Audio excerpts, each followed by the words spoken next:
اب ہم نے غور کرنا ہے کہ ان طاق راتوں کو کیسے گزارنا ہے. جتنا عبادت کریں گے انشاءاللہ اتنی برکتیں ملیں گی. اور یہ طاق رات ہے کیسی؟ اگر لیلۃ القدر کسی کو مل گئی، حدیث پاک میں آتا ہے کہ نبی پاک فرماتے یہ وہ رات ہے کہ جس رات فرشتے آسمان دنیا سے زمین پر تشریف لاتے ہیں. حدیث پاک کا خلاصہ ہے فرشتے مسلمانوں کی دعاؤں پر آمین کہتے ہیں، بلکہ مسلمان جو عبادت میں مصروف ہوتے ہیں ان سے فرشتے مصافحہ کرتے ہیں. ایک بڑی کمال کی حدیث پاک ہے، اللہ اکبر، کہ اس رات کیا ہوتا ہے. کتنی تفصیل سے اس حدیث میں بیان فرمایا گیا کہ جب شب قدر آتی ہے تو اللہ پاک کے حکم سے حضرت جبریل امین ایک سبز جھنڈا لیے فرشتوں کی بہت بڑی فوج کے ساتھ زمین پر نزول فرماتے ہیں اور اس سبز جھنڈے کو کعبہ معظمہ پر لہرا دیتے ہیں. حضرت جبرائیل کے 100 بازو ہیں، جن میں سے 2 بازو وہ صرف اسی رات کھولتے ہیں. وہ بازو مشرق و مغرب میں پھیل جاتے ہیں. پھر حضرت جبرائیل علیہ السلام فرشتوں کو حکم دیتے ہیں کہ جو کوئی مسلمان آج رات قیام، نماز یا ذکر اللہ میں مشغول ہے اس سے سلام و مصافحہ کرو، نیز ان کی دعاؤں پر آمین کہو. شب قدر فرشتے مصافحہ کرتے ہیں عبادت کرنے والوں سے، فرشتے دعاؤں پر آمین کہتے ہیں. صبح تک یہ سلسلہ جاری رہتا ہے. صبح ہونے پر حضرت جبرائیل فرشتوں کو واپسی کا حکم دیتے ہیں. تو فرشتے عرض کرتے ہیں کہ اللہ پاک نے پیارے حبیب علیہ الصلوۃ والسلام کی امت کی حاجتوں کے بارے میں کیا فیصلہ فرمایا. حضرت جبرائیل فرماتے ہیں اللہ کریم نے ان لوگوں پر خصوصی نظر کرم فرمائی اور 4 قسم کے لوگوں کے علاوہ تمام لوگوں کو معاف فرما دیا ہے. صحابہ کرام نے عرض کی حضور وہ 4 قسم کے لوگ کون ہیں؟ یعنی سوچیں یہ کیسے 4 بڑے مجرم ہیں کہ وہ لیلۃ القدر بھی نہیں بخشے جاتے. آقا علیہ السلام لوگ شراب لعنت فرمائے میں اس کے ساتھ بیٹھوں گا. کہیں آگ لگی ہوئی ہو تو بیٹھتے یار بلڈنگ میں آگ لگ گئی ہے، گراؤنڈ فلور پہ لگی ہے، ہم اوپر بیٹھے ہوئے، بندہ پوری بلڈنگ خالی کرتا ہے. نہیں یار ابھی نہیں، جان حاضر، دوست کے لیے جان حاضر. امی کہیں دوائی لینی تو دوائی کے لیے ٹائم نہیں ہے، والد صاحب کہیں میرا کام کر دو تو ٹائم نہیں ہے. ایسا نہ کریں.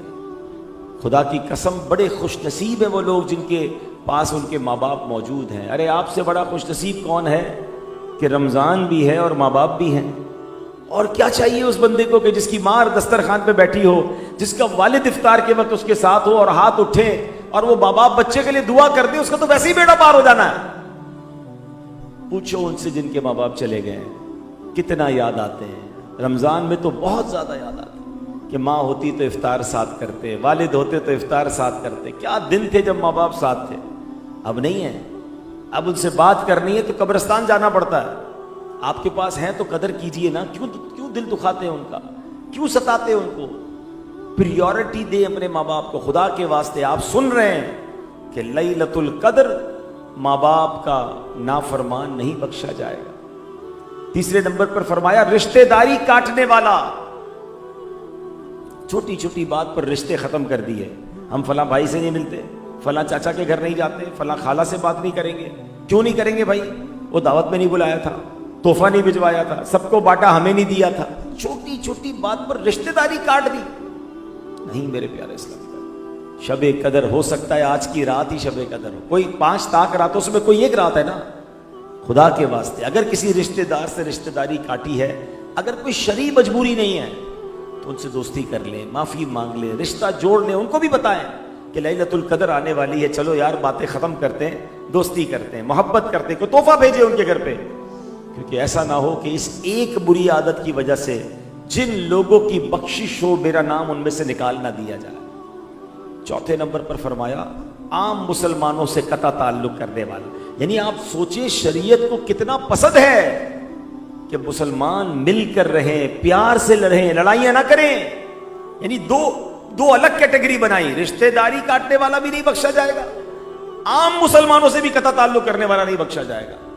تو اب آپ غور کر لیں، رشتہ دار تو چیک کرنے ہی کرنے. عام مسلمانوں میں کن کن سے لڑائی رکھی ہوئی ہے، کن کن سے بات چیت بند ہے، سب سے معافی مانگ لیں، سب سے دوستی کر لیں. کیونکہ مجھے بخشش چاہیے، مجھے بخشا جانا چاہیے، ورنہ نہیں بخشے گئے تو برباد ہو جائیں گے. میرے آقا علیہ السلام کی وہ آمین یاد رکھیں.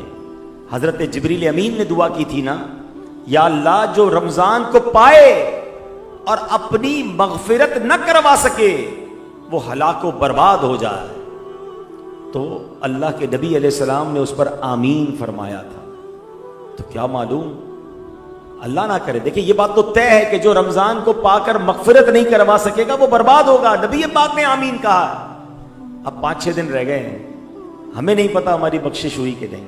اب یہ 5-6 دن نہایت توجہ، نہایت گریہ وزاری اور ان 4 بڑے گناہوں سے توبہ کر کے گزارنے ہیں کہ نہ شراب پینی، نہ قریب جانا ہے، نہ جناب ماں باپ کو ستانا ہے، نہ رشتہ داروں سے قطع تعلق کرنا ہے، نہ مسلمانوں سے قطع تعلق کرنا ہے۔ تو انشاءاللہ آپ دیکھیں گے کہ کس طرح اللہ کی رحمت برستی ہے۔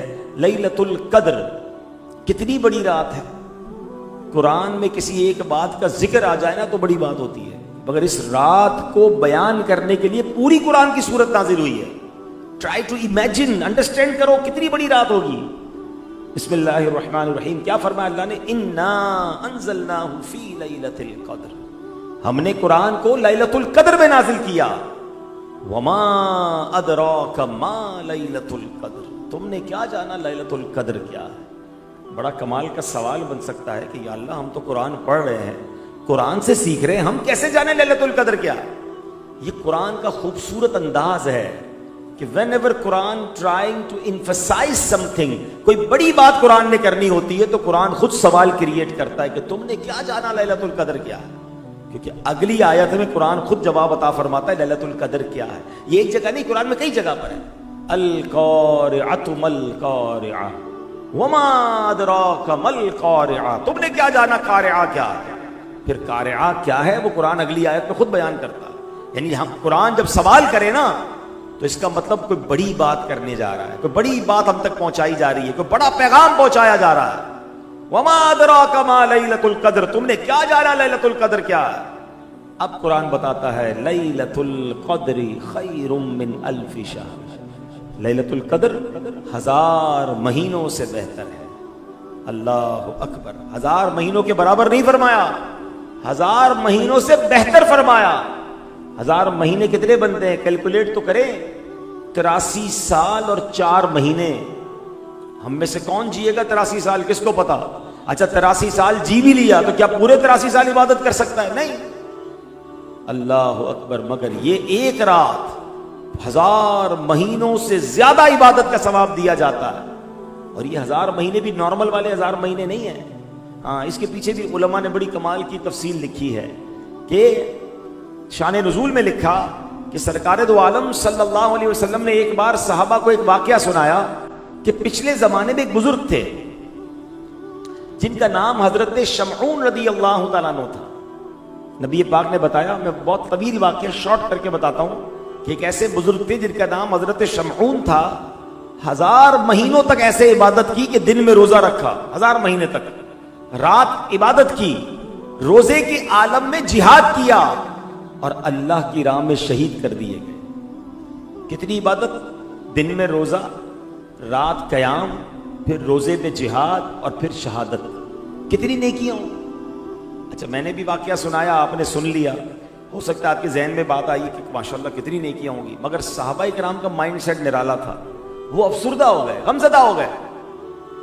نبی پاک سے عرض کی، حضور یہ پچھلی امتیں تو ہم سے آگے نکل گئی، اتنی لمبی زندگی ان کی، ہم تو اتنا جیتے ہی نہیں ہیں۔ وہ تو 200 300 سال جیتے تھے، 83 سال یعنی 1000 مہینے ایسی عبادت کر گئے، ہمارے پاس تو اتنی عبادتیں نہیں ہیں۔ صحابہ رنجیدہ ہوئے تو نبی پاک کے دل پر بھی غم طاری ہوا، اور سرکار دو عالم علیہ السلام کے دل پر غم طاری ہو یہ رب کو کب گوارا ہے۔ جبریل امین حاضر ہوئے اور عرض کی، یا رسول اللہ غمزدہ نہ ہو، اللہ نے آپ کی امت کو ہر سال ایک رات عطا کر دی ہے، جو اس ایک رات میں عبادت کرے گا حضرت شمعون کی وہ 1000 مہینوں سے کی گئی عبادت سے زیادہ ثواب کما لے گا۔ پیارے آقا سے بی بی عائشہ نے پوچھا کہ یا رسول اللہ علیہ الصلوۃ والسلام، اگر میں لیلۃ القدر کو پالوں تو کیا پڑھوں؟ تو پیارے آقا نے فرمایا، پڑھو اللہم انک عفو تحب العفو فاعف عنی۔ اب یہ بڑی کمال کی دعا ہے، اس کا معنی بھی یاد ہونا چاہیے۔ اللہم انک عفو، اے اللہ تو معاف کرنے والا، تحب العفو معافی کو پسند کرتا ہے، فاعف عنی اللہ مجھے بھی معاف کر دے۔ کیا پیارا انداز ہے، تو یہ مغرب کے بعد سے کنٹینیو پڑھتے رہیں، 5 طاق راتوں میں اس کو یاد کر لیں اور زیادہ سے زیادہ پڑھیں۔ ایک بات تو یہ ہو گئی۔ دوسرا ایک کام یہ کریں کہ چند ویرائٹی کے ساتھ مختلف نیکیاں کر لیں۔ مثال کے طور پہ جو عشاء اور فجر کی نماز باجماعت پڑھتا ہے اس کو پوری رات عبادت کرنے کا ثواب ملتا ہے، تو یہ تو پورا سال کرنا چاہیے، مگر ان طاق راتوں میں تو پکڑ لینا، عشاء باجماعت، فجر بھی باجماعت، تراویح پوری پڑھیں، باجماعت پڑھیں، 2 کام ہو گئے۔ تیسرا، آپ کچھ نہ کچھ ذکر و اذکار کریں، یعنی آج 4 طاق راتیں رہ گئی نا، 313 بار درود پاک، ایک کلمہ پاک کی تسبیح، سبحان اللہ، الحمدللہ، اللہ اکبر، اس کی تسبیح، ٹھیک ہے؟ تو یہ کچھ ذکر و اذکار کر لیں۔ قرآن پاک ضرور کچھ پڑھیں، سورہ ملک پڑھ لیں، یا ہو سکے تو پورا ایک پارہ پڑھیں، سورہ یاسین پڑھیں۔ پھر اس کے بعد کچھ نہ کچھ صدقہ و خیرات کریں تمام طاق راتوں میں۔ 4 راتیں رہ گئی، 4 لفافے بنا لیں، بے شک 100 روپے کے بنا لیں، جتنی آپ کی حیثیت، 500، 1000، 5000، جو آپ کو اللہ نے دیا، اور ہر طاق رات کچھ نہ کچھ اللہ کی راہ میں خرچ کریں۔ کسی غریب شخص کو دے دیں، کسی جس کو آپ بہتر سمجھتے دے دیں، کسی نیکی کے کام میں خرچ کر لیں۔ اگر والدین حیات ہیں تو ان تمام طاق راتوں میں ان کے ہاتھ چومیں، ان سے دعائیں لیں۔ چلے گئے ہیں تو قبرستان جا سکتے ہیں تو قبرستان جائیں۔ یہ 5-7 کام بن رہے ہیں، یہ سارے کام کر لو گے نا اگر تمام طاق راتوں میں، ان میں جو رات بھی لیلۃ القدر ہوئی، آپ کی ساری عبادتیں ملٹی پلائی بائی لیلۃ القدر خیر من الف شہر ہو جائیں گی۔ ہر عبادت 1000 مہینوں سے بہتر ہو جائے گی۔ پلان کر کے، ٹارگٹ کر کے رات گزارو نا۔ دنیا میں پتہ چلتا ہے یار اسکیم کھل رہی ہے، رات کو ویب سائٹ کھلے گی، ساری رات لوگ بیٹھے ہوتے ہیں یار میری بکنگ ہو جائے، ہر چیز میں دماغ چلتا ہے۔ یہ تو قرآن نے اسکیم دی ہے، قرآن نے آفر کی ہے، 1 رات ہے اور 1000 مہینوں سے بہتر ہے۔ ساری زندگی کی میری عبادت ایک طرف اور 1 رات کی عبادت ایک طرف۔ عقل مند کون ہے کہ اس رات کو ٹارگٹ کرے؟ تو خدا را یہ راتیں مسجد میں گزاریں، جن جن مساجد میں صلاۃ التسبیح کی نمازیں ہو رہی ہیں وہ پڑھیں، تراویح پڑھیں، عبادت کریں، علم دین کی محفل میں بیٹھ جائیں۔ ماشاءاللہ کئی مساجد میں طاق راتوں میں بیانات ہو رہے ہیں، علماء کی محفل میں بیٹھیں، مدنی مذاکرہ مدنی چینل پر دیکھ لیں۔ اس سے فائدہ کیا ہوگا کہ رات عبادت میں گزرے گی، اور انشاءاللہ وہ رات پھر جبریل امین اور فرشتوں سے ملاقات بھی ہو جائے گی انشاءاللہ۔ جب آپ عبادت پہ مصروف ہوں گے تو انشاءاللہ ہماری دعاؤں پر وہ آمین بھی کہیں گے۔ البتہ علماء نے کچھ اشارے بھی دیے ہیں، مختلف اس پہ اقوال ملتے ہیں۔ سیدی غوث اعظم شیخ عبد القادر جیلانی اور حضرت امام اعظم ابو حنیفہ رضی اللہ تعالیٰ عنہ کا تو قول یہ ہے کہ 27ویں شب جو ہوتی ہے وہ لیلۃ القدر ہوتی ہے۔ اس کا ایک بڑا پیارا اشارہ بھی دیا گیا کہ قرآن میں لیلۃ القدر میں 3 بار لفظ لیلۃ القدر آیا، انا انزلناہ فی لیلۃ القدر وما ادراک ما لیلۃ القدر لیلۃ القدر خیر من الف شہر۔ 3 بار آیا نا۔ لیلۃ القدر لفظ کے اندر 9 حروف ہیں، اگر آپ اس کو کاؤنٹ کریں نا تو کتنے بنیں گے؟ 9۔ 9 کو ملٹی پلائی بائی 3 کریں تو کتنا بنے گا؟ 27۔ وہ کہتے ہیں اس میں اشارہ ہے کہ 27ویں شب شب قدر ہے۔ اچھا، ایک اور بزرگ ہیں ابو الحسن عراقی رحمۃ اللہ تعالی، کہتے ہیں جب سے بالغ ہوا ہوں کوئی سال ایسا نہیں ہوا کہ مجھے شب قدر نہ ملی ہو، مجھے پتا چل گیا شب قدر کون سی ہے۔ اپنا تجربہ، اپنا ایکسپیرینس شیئر کیا۔ کہتے ہیں کبھی اتوار یا بدھ کو جب پہلا روزہ ہوا تو میں نے 29ویں شب میں شب قدر کو پایا، پیر کا پہلا روزہ ہوا تو 21ویں شب میں شب قدر کو پایا، پہلا روزہ منگل یا جمعے کو ہوا تو 27ویں شب، اگر پہلا روزہ جمعرات کو ہوا تو 25ویں شب، اور اگر پہلا روزہ ہفتے کو ہوا تو میں نے 23ویں شب میں شب قدر کو پایا۔ یعنی ان کا تجربہ یہ تھا کہ شب قدر طاق راتوں میں گھومتی رہتی ہے، مگر اس بار اگر ان کے قول کو دیکھیں تو جمعرات کو پاکستان میں پہلا روزہ ہوا تھا، اس کے مطابق 25ویں شب جو ہے وہ لیلۃ القدر ہو سکتی ہے۔ تو اب اس کا مطلب تو یہی ہے کہ ہم نے چھوڑنی کسی رات کو نہیں ہے، 23ویں آج ہے، پھر 25ویں ہے، 27ویں کے تو بہت سارے اقوال ملتے ہیں۔ تو انشاءاللہ ہم رمضان کی یہ طاق راتیں عبادت میں گزاریں گے انشاءاللہ، اور اللہ سے دعا کرتے ہیں کہ رب کریم ان طاق راتوں میں جن مبارک ہستیوں کو جن کو بخشش عطا فرمائے، اللہ ان بخشے ہوئوں میں ہم سب کو بھی شامل فرما لیں۔ اللہ کے ذکر میں وقت گزارا کرے، یہ بڑا کمال کا، یہ عبادت جو ہے نا ذکر الہی، یہ ایسی کمال کی عبادت ہے۔ حضرت سہل بن معاذ رضی اللہ عنہ اپنے والد صاحب سے روایت کرتے ہیں کہ ایک مرتبہ محفل نور سجی تھی نبی پاک بھی تشریف فرما تھے، صحابہ کرام بھی موجود تھے. تو ایک صحابی نے عرض کی یا رسول اللہ، جہاد کرنے والوں میں سب سے زیادہ عظمت والے کون ہیں؟ یا جہاد تو بہت سارے لوگ کر رہے ہیں مگر ان میں ٹاپ کون ہے؟ تو آقا نے فرمایا اکثرہم للہ ذکرن، جو اللہ پاک کا کثرت سے ذکر کرتا ہے وہ زیادہ عظمت والا ہے. صحابی نے پوچھا حضور روزہ داروں میں سب سے زیادہ عظمت والا کون ہے؟ اب مثال کے طور پہ ہم سارے روزہ دار ہیں مگر ان سارے روزہ داروں میں افضل کون؟ تو آقا نے فرمایا زیادہ افضل وہ ہے جو ان میں زیادہ کثرت سے ذکر کرنے والا ہے. زیادہ اللہ کا ذکر کر رہا ہے اس کو زیادہ برکتیں ملیں گی. اللہ اکبر. سہل بن معاذ فرماتے ہیں وہ صحابی یوں ہی سوال کرتے رہے کہ حضور نمازیوں میں زیادہ عظمت والا کون ہے، زکوٰۃ میں زیادہ عظمت والا کون ہے، ایک ایک عبادت کے متعلق سوال کرتے رہے. نبی پاک ہر بار ایک ہی جواب عطا فرماتے رہے اکثرہم للہ ذکرن، اکثرہم للہ ذکرن، یعنی جو اللہ پاک کا زیادہ کثرت سے ذکر کرتا ہے ان لوگوں میں وہ زیادہ عظمت والا ہے. پہلے خلیفہ حضرت ابوبکر صدیق رضی اللہ عنہ حاضر تھے. انہوں نے حضرت عمر کو دیکھ کر کہا اے عمر یوں تو ذکر اللہ کرنے والے ساری ہی بھلائیاں لے گئے. یہ بات نبی پاک نے سن لی اور فرمایا ابو بکر بات ایسی ہی ہے، جو ذکر اللہ کی کثرت کرتا ہے وہ ساری بھلائیاں سمیٹ لیتا ہے. اب بتائیں نا ہم کتنا ذکر کرتے ہیں. آج موبائل فون پر گھنٹوں گزار لیں گے، فضول باتوں کے لیے ٹائم ہے. رمضان میں ساری ہوٹلیں آباد ہیں، چائے کی ہوٹل پر ساری رات بیٹھنے کے لیے تیار ہے. ایک چائے کا کپ پہ 2 گھنٹے نکل جائے، ایک سحری 2 گھنٹے گئے. یار یہ دن اور راتیں تو ذکر کرنے کے لیے تھی، عبادت کرنے کے لیے تھی، دعائیں کرنے کے لیے تھی، مگر ہماری زبان سے ذکر الہی بہت کم ادا ہوتا ہے. کتنا دور ہیں ہم ذکر سے. ذرا مل کر کہیے سبحان اللہ، الحمدللہ، اللہ اکبر، لا الہ الا اللہ. کتنی دیر ہوئی؟ 4 جملے کہے میکسیمم، ممکن ہے 30 سیکنڈ، 1 منٹ بھی پورا نہیں لگا. آپ کو پتا ہے آپ سب نے کیا کما لیا؟ کاروبار کریں، پوری دن محنت کریں، کیا کماتے ہیں؟ 30 سیکنڈ میں آپ نے 4 جملے کہے. میرے نبی علیہ السلام کا سچا وعدہ ہے جو ایک بار سبحان اللہ کہے جنت میں درخت لگ جاتا ہے، الحمدللہ کہے جنت میں درخت، اللہ اکبر کہے جنت میں درخت، لا الہ الا اللہ کہے جنت میں درخت. لیکن نہیں کرتے. کون کون چاہتے ہیں مرتے وقت کلمہ نصیب ہو؟ سبحان اللہ، سب چاہتے ہیں، کیونکہ حدیث سب کو یاد ہونی چاہیے کہ جس کا آخری کلام لا الہ الا اللہ ہوگا وہ جنت میں داخل ہوگا. ہم سب چاہتے ہیں مرتے وقت کلمہ نصیب ہو جائے. اب ہاتھ نہیں اٹھاؤں گا، اب ایک سوال پوچھوں گا، اپنے آپ کو دل میں جواب دینا. مرتے وقت سب کو کلمہ چاہیے. آج پورے دن میں کتنی بار کلمہ پڑھا ہے؟ پچھلے پورے ہفتے میں کتنی بار کلمہ پڑھا ہے؟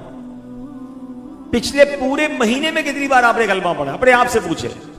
کتنی عجیب بات ہے کہ مرتے وقت سب کو کلمہ چاہیے، زندگی میں کوئی کلمہ پڑھنے کے لیے تیار نہیں ہے.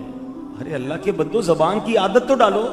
ہر کلمے پر جنت میں درخت ہے. لوگ بعض اوقات آ کے کان میں کہتے ہیں حضرت کوئی خاص وظیفہ بتا دیں، کوئی زبردست وظیفہ بتا دو. اور میں کیا بتاؤں بھائی، نبی پاک نے بتایا افضل الذکر، سب سے افضل ذکر میرے آقا نے کیا فرمایا؟ لا الہ الا اللہ.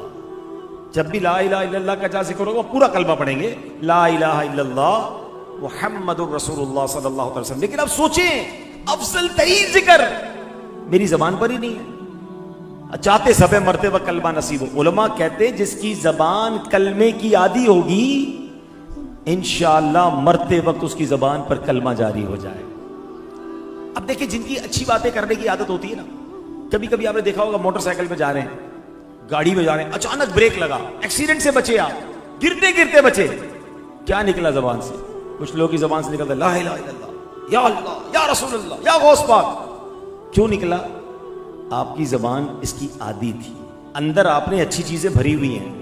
اور کچھ ایسے بھی بد نصیب ہوتے ہیں کہ ایکسیڈنٹ ہوتا ہے تو منہ سے گالی نکلتی ہے، ابے پتہ نہیں کیا کیا کہہ رہے ہوتے. کیسے نکلا زبان سے؟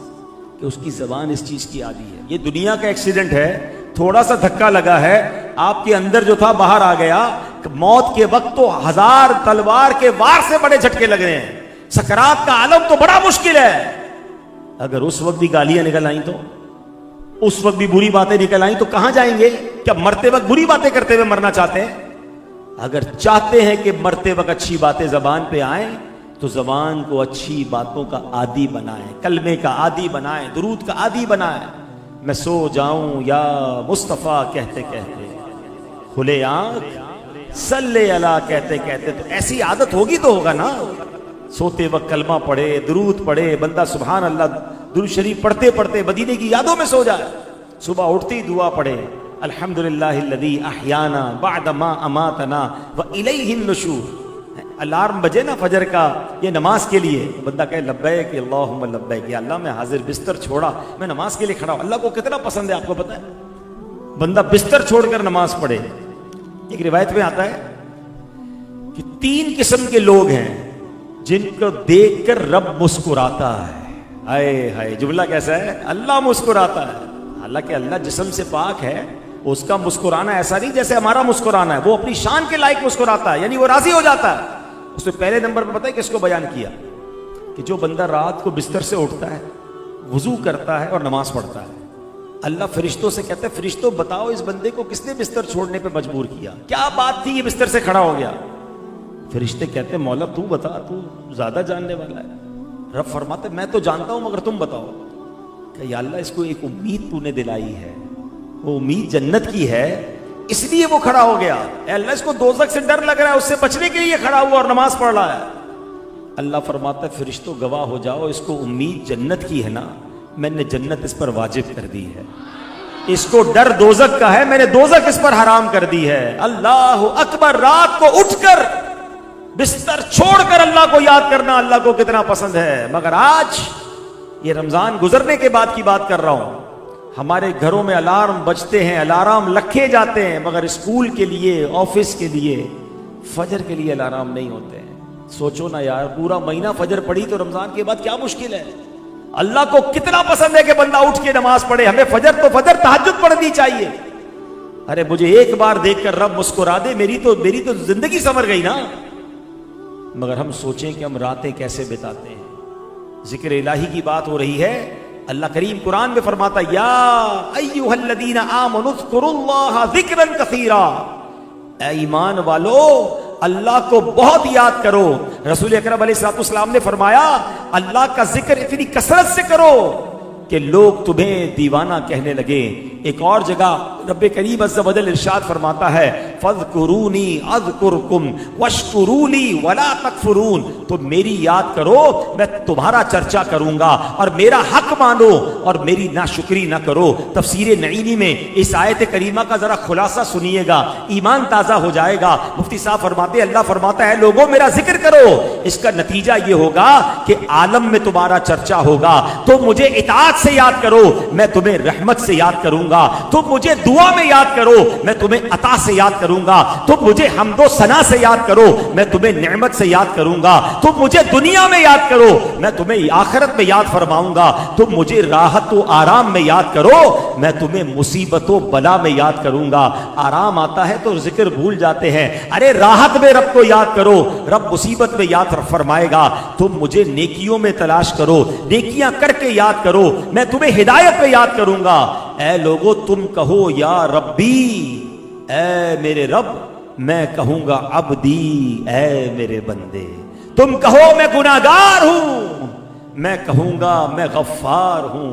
اللہ اکبر۔ حدیث قدسی میں ہے اللہ پاک ارشاد فرماتا ہے بندہ میرا ذکر کرتا ہے میں اس کے ساتھ ہوتا ہوں، اگر وہ دل میں مجھے یاد کرے میں اسے اکیلا ہی یاد کرتا ہوں، اگر وہ مجمع میں مجھے یاد کرے میں اس سے بہتر مجمع میں یعنی فرشتوں میں اسے یاد کرتا ہوں۔ اب بتاؤ نا کیوں نہ اللہ کا ذکر کریں کہ جب میں رب کا ذکر کروں تو رب سبحان اللہ اپنے کرم سے مجھے یاد فرمائے۔ ایک بار حضرت پیر مہر علی شاہ صاحب کتنے بڑے بزرگ ہیں، بابا فرید کے بازار پر ہر سال جاتے تھے، تو کسی بد مذہب نے کہا کہ آپ اتنے بڑے ولی ہو کر اتنے بڑے عالم ہو کر مزار پہ آتے ہیں اور ہر سال آتے ہیں۔ تو بابا فرید کے بازار پر پیر مہر علی شاہ صاحب کیا کمال کا جواب دیتے ہیں، بولتے فرماتے میں تو یہاں آیت قرآن کی تفسیر دیکھنے آتا ہوں۔ تو فرمایا مزار پر کون سی تفسیر ملتی ہے؟ کہا رب نے فرمایا ہے نا فَاذْكُرُونِي أَذْكُرْكُمْ، تم میری یاد کرو میں تمہارا چرچا کروں گا۔ میں دیکھنے آتا ہوں کہ بابا فرید نے ساری زندگی رب کا ذکر کیا ہے، اللہ نے مخلوق کی زبان پر حق فرید یا فرید جاری کر دیا، اللہ نے اس کے چرچے کو کیسا بلند کیا ہے۔ اللہ اکبر، تو پتا کیا چلا، جو رب کا ذکر کرتا ہے اللہ اس کے ذکر کو بلند کر دیتا ہے۔ ایسے ہی نہیں ہماری زبانوں پر داتا حضور کا ذکر ہے، ایسے ہی نہیں ہم غوث پاک کا ذکر کرتے ہیں، ایسے ہی نہیں ہم جناب امام اعظم کے چاہنے والے ہیں، انہوں نے اللہ کا ذکر کیا ہے، اللہ نے ساری دنیا میں ان کے ذکر کو بلند کر دیا ہے۔ تو اے میرے پیارے اسلامی بھائیوں، یہ آخری دن رمضان کے ذکر اللہ کی عادت ڈالنے کے ہیں، زبان کو فضول نہ رہنے دیں، اور صرف زبان سے ذکر نہیں، اپنے بدن سے ذکر کیسے ہوگا؟ جب میں اور آپ نماز پڑھتے ہیں تو پوری باڈی اللہ کا ذکر کر رہی ہے، یہ پوری باڈی اللہ کا شکر ادا کر رہی ہے، تو نماز کی عادت بھی رکھنی ہے۔ میں رب کریم سے دعا کرتا ہوں اللہ ہمیں رمضان کے بعد بھی 5 وقت کا نمازی بنائے رکھے، ہم رمضان کے بعد بھی مسجدوں سے جڑے رہیں، ہم رمضان کے بعد بھی عبادت گزار رہیں۔ اور اے میرے پیارے اسلامی بھائیوں، رمضان کے بعد نیک رہنا چاہتے ہیں تو اچھا ماحول اپنائیے، اور دعوت اسلامی کا ماحول ہمارے سامنے ہے، جہاں کروڑوں لوگوں کو گناہوں کی عادت چھڑوا کر نیکیوں کی راہ پر دعوت اسلامی نے لگایا۔ ہم اس ماحول سے وابستہ رہیں، اور اس مہینے میں ایک گزارش اور کروں گا کہ جہاں ہم اپنی زکوٰۃ، اپنے عطیات دیتے ہیں، بالکل دینے چاہیے، اس میں پہلا حق ہمارے اپنے غریب رشتہ داروں کا ہے، اور اس کے بعد دعوت اسلامی جو ماشاءاللہ دنیا بھر میں دین متین کی خدمت کر رہی ہے، اپنے ڈونیشن میں، اپنی زکوٰۃ میں دعوت اسلامی کا ساتھ دیں تو انشاءاللہ یہ دین کا پیغام اور آگے بڑھے گا۔ آخری بات فطرے کے حوالے سے کر لوں، فطرہ واجب ہے اور یہ عید کی نماز سے پہلے دینا ہوتا ہے، لیکن ہو سکے تو رمضان میں دے دیں تو اس کا ثواب زیادہ ملتا ہے۔ کل جمعہ ہے اور ہو سکتا ہے کل جمعۃ الوداع ہو، تو جمعۃ الوداع کی نیکی تو سبحان اللہ، تو ہو سکے تو کل ہی فطرہ دے دیں۔ اور فطرہ جو ہے وہ ہمیں اپنی حیثیت کے مطابق دینا چاہیے۔ حدیثوں میں 4 قسم کا فطرہ بیان ہوا، گندم کا، جو کا، کشمش کا، کھجور کا۔ تو نارمل اسلامی بھائی ہیں، مڈل کلاس غریب لوگ ہیں، وہ اگر گندم کا فطرہ دے تو ٹھیک ہے، مگر وہ جن کو اللہ نے نوازا ہے، بہترین سحری افطاریاں کروائی ہیں، عید کے بہترین کپڑے جنہوں نے تیار کیے ہیں، تو ان کو پھر فطرہ بھی اپنی حیثیت کے مطابق بہترین دینا چاہیے۔ تو اس کے لیے بھی گزارش کروں گا کہ فطرے میں بھی اپنی دعوت اسلامی کو یاد رکھیں۔ رب کریم ہم سب کا جمع ہونا اپنی بارگاہ میں قبول فرمائے، اللہ اس مسجد کو شاد و آباد فرمائے، اور اس کو آباد کرنے والوں کے گھروں کو بھی آباد فرمائے، آمین بجاہ النبی الامین صلی اللہ علیہ وسلم۔